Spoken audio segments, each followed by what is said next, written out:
నమస్తే ఫ్యామ్, welcome back.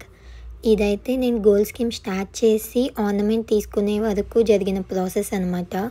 Process అని ఎందుకు అంటున్నానంటే, నేను గోల్ స్కీమ్ స్టార్ట్ చేసింది మా అమ్మకి బ్లాక్ బీడ్స్లోకి ఒక లాకెట్ తీసుకుందామని చెప్పి.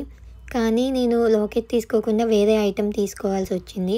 నేనైతే ఇలా బ్లాక్ బీడ్స్లోకి లాకెట్ తీసుకుందామని ఫస్ట్ అక్కడ డిజైన్స్ చూద్దామని చూస్తే చాలా తక్కువ డిజైన్స్ ఉన్నాయి. వాళ్ళని అడిగితే వాళ్ళేమో మాకు ఇంకా డిఫరెంట్ స్టోర్స్ ఉన్నాయి, అక్కడి నుంచి మాకు ఎప్పటికప్పుడు అప్డేటెడ్ స్టాక్ వస్తూ ఉండిద్ది, మీరు తీసుకునేది 1 year తర్వాత కదా, అప్పటికి చాలా కలెక్షన్ వచ్చింది అని చెప్పారు. సరే అని నేను స్కీమ్ స్టార్ట్ చేసి వచ్చేసాను. తర్వాత మిడిల్లో ఒకసారి వెళ్ళి చూశాను, అప్పటికి కూడా ఇంకా రాలేదన్నారు. ఇంకా సరే అని చెప్పి వదిలేసాను. ఒక 2 months ఉంది ఇంకా గోల్ స్కీమ్ కంప్లీట్ అవటానికి అన్నప్పుడు నేను అన్ని పేమెంట్స్ చేసేసాను అనమాట. ముందే చేయొచ్చు మలబార్లో. ప్రీవియస్గా ఉన్న గోల్ స్కీమ్లో అయితే మంత్లో మనం ఎన్ని పేమెంట్స్ అయినా చేసేసుకోవచ్చు. సో అలా నేను మొత్తం కంప్లీట్ చేసేసుకున్నాను ముందే.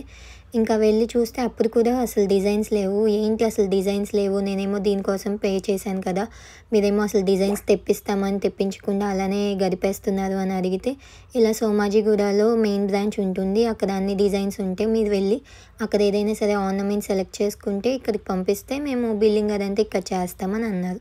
సరే అని చెప్పి వెళ్ళాక డిజైన్స్ చూస్తే డిజైన్స్ అయితే చాలా ఉన్నాయి, మోడల్స్ కానీ అన్నీ మంచిగా కొన్ని సెలెక్ట్ చేసుకుని వాటికి వేస్టేజ్ అవన్నీ అడిగితే ఒక్కొక్కటి 22%, 24% చెప్పారు.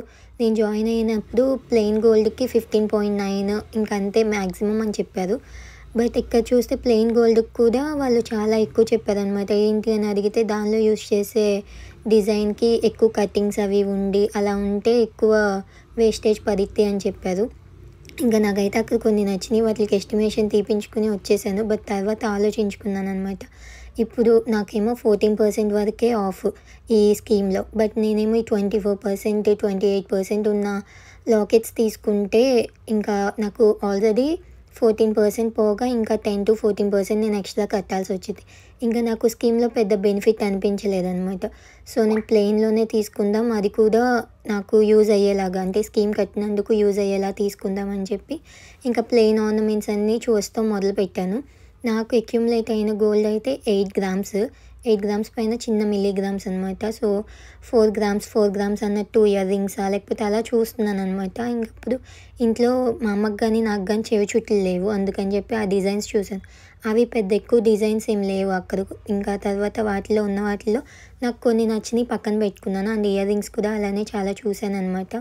ఇంకా అక్కడ కొన్ని సెలెక్ట్ చేసి పెట్టుకుని మళ్ళీ కొండాపూర్ బ్రాంచ్కి కూడా వెళ్ళాను.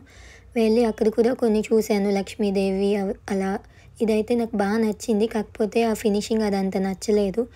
ఇంకా అలా ఇయర్ రింగ్స్ అని అదని ఇదని అన్నీ చూసి చాలా వరకు ఆలోచించుకుని నాకు స్కీమ్లో బెనిఫిట్ జరిగేలా ఉండాలి అని చెప్పి ఎక్కువ స్టోన్స్కి కానీ లేకపోతే ఎక్కువ వేరే వేరే వాటికి నేను కాస్ట్ పెట్టదలుచుకోలేదు. ఓన్లీ GST అండ్ గోల్డ్కి మాత్రమే పెట్టాలి అని ముందే ఫిక్స్ అయ్యాను. ఇంకా అలాగే ఎక్కువ స్టోన్స్ లేకుండా చూద్దామని చెప్పి ముందు అన్ని ప్లెయిన్ ఐటమ్సే చూశాను. బట్ ప్లెయిన్లో అన్నీ అంత మంచిగా అనిపించలేదు. అండ్ మా అమ్మగారేమో ఇయర్ రింగ్స్ ఒకవేళ తీసుకుంటే ఇలా లక్ష్మీదేవి వచ్చినవి కావాలని అన్నారు. మ్యాక్సిమం లక్ష్మీదేవి వచ్చిన ప్రతిదీ కూడా వేస్టేజ్ ఎక్కువే ఉంది, అండ్ స్టోన్స్ కూడా ఖచ్చితంగా యాడ్ చేసే ఉన్నాయి.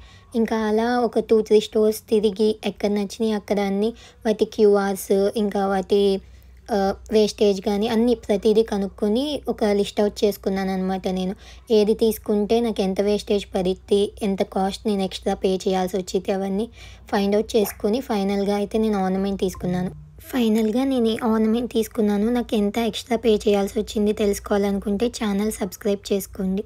నేను నెక్స్ట్ పెట్టబోయే వీడియో కోసం వెయిట్ చేయండి.